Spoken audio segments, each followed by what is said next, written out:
Okay, Psych 22, Unit 2, Part 5. We are still going through Irvin Staub's chapter in Understanding Genocide. So he turns now to talking about this model he has where he says there are steps along a continuum of destruction that a culture can kind of traverse along.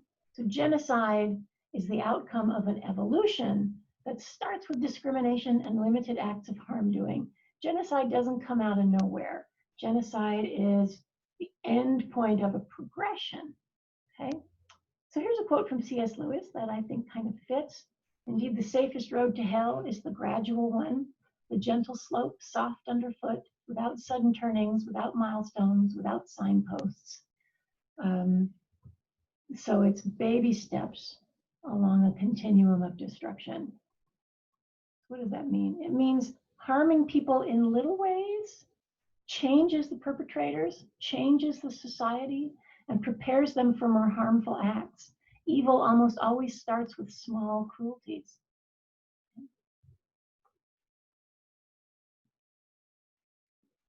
Harming others a little leads to devaluing the victim more, and this in turn permits for greater acts of harm. Okay, so by harming someone a little bit, it changes your sense of who you are and what you're capable of, and it allows you to harm them a little more the next time. And that's part of the continuum of destruction. We need to add to that this concept of just world thinking.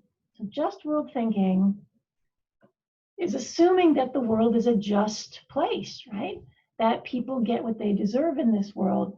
And the consequence of that idea is that if people are suffering, it's because they deserve to be suffering, right? That they are being victimized or they are being subject to terrible things because they deserve it somehow.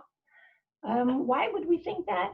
Because it makes us feel safe. It makes us feel like as long as we make the right choices, we're not going to end up, having those kinds of problems, suffering and being victimized. So blaming the victim provides a sense of comfort in that it makes us believe that, you get what you deserve in this life. And as long as I make the right choices, nothing bad's going to happen to me. And it also absolves a person of having to help the victim if they're able to say to themselves, well, they deserved it. You get what you deserve, right? The self-perception of perpetrators changes as they commit acts of cruelty. They come to see themselves as able and willing to engage in harmful, violent acts against certain people for good reasons, including higher ideals embodied in an ideology. So, we are interested in how this guy comes to this point in his life where he's shooting defenseless civilians, right? And feeling like that's his job. It didn't come out of nowhere, right? So a person comes to see themselves as capable of doing the tough thing, the dirty work, the difficult job, in the name of some bigger purpose, right? An ideology that says, this may not be pleasant, but it's necessary, right? And you are heroically, strongly able to do the dirty work. Okay, so no bad guy thinks they're the bad guy, right? They see what they are doing as, a necessary, if possibly unpleasant, task. Okay. Staub talks about some interesting research that kind of follows up on the Milgram study, where they had people in the role of teachers shocking people in the role of learners. And again, the learners are Confederates here when the learners make mistakes on a task. But in this setup, the teachers got to set their own shock levels.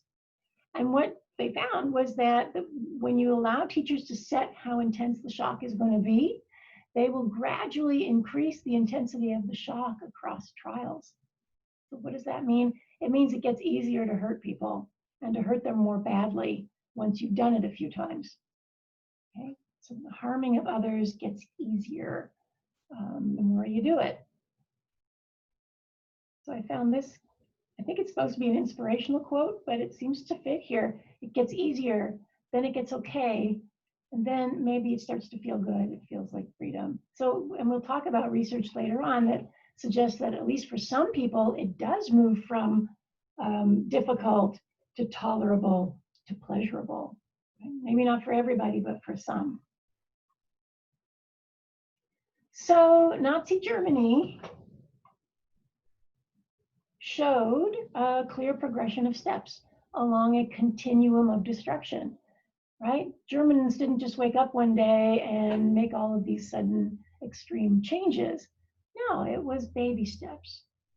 So April 1933, Jews are thrown out of government jobs, thrown out of the military, and then other important positions too, like lawyer, professor, doctor, right? So it starts with, you can't have these jobs, right? Same year, Jews were pressured into selling their businesses.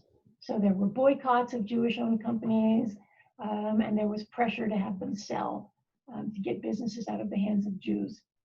By 1938, they were forced to sell. Okay. Here we're looking at a picture where Nazis are forcing Jewish business owners to march down a street carrying signs that read, "Don't buy from Jews, shop in German businesses." So, throw in a little humiliation too. 1935, the Nuremberg laws come into effect. Marriage and sexual relations between Jews and Aryan Germans, non-Jewish Germans, was now illegal. And by the way, if there already was a marriage in place, it was nullified with this one, fell swoop.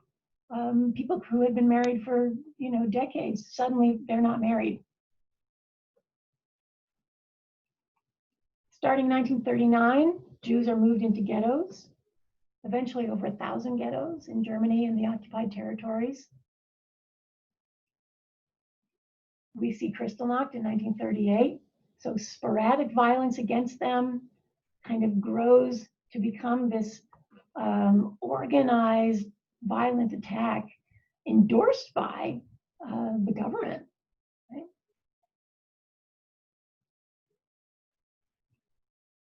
From 1933 to 1939, increasingly over time, Jews were transported to concentration camps, right?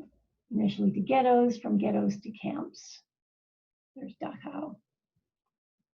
Starting 1941, Jews were starting to be exterminated in the death camps, right? So it goes step by step from you can't have these jobs, right, to you can't marry these people, to you can't live in these places, to it becomes okay to aggress against this group, to concentration camps, and ultimately death camps. Which brings us to, this interesting point. Harm doing and violence normally expand, right? Which reminds me of this line from a song by Bruce Cockburn, who's a Canadian singer. The trouble with normal is it always gets worse, right? So the harm doing and the violence escalate over time. In Germany, in addition to increasing mistreatment of Jews, there were other forms of violence that were becoming kind of sanctioned and entrenched in culture, which contributed to this change, right? This psychological and institutional change that said it's okay to do these things. It's okay to be brutal. For example, the euthanasia program, which was about putting to death mentally challenged and disabled people. So this is a poster that says, because God cannot want the sick and ailing to reproduce. So the euthanasia program sometimes involved sterilization of people, but it ultimately started to be killing children who were disabled. More on that later in the course. And so this reverse morality develops, right? So that killing becomes the right thing to do.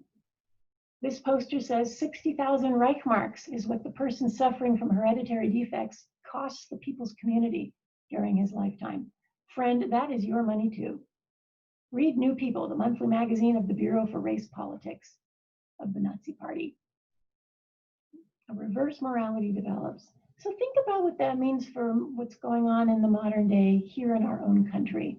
We've got kids at the border in cages, separated from their families.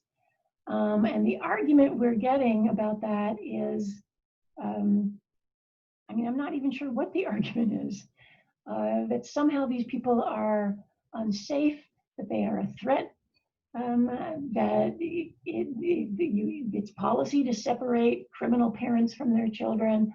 And so we have this reverse morality, which is saying this is the right thing to do.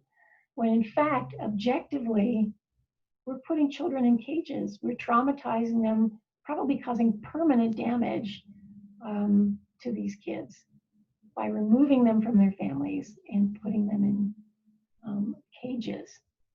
Okay? The trouble with normal is it always gets worse. Why are we no longer protesting the kids in the cages? Okay?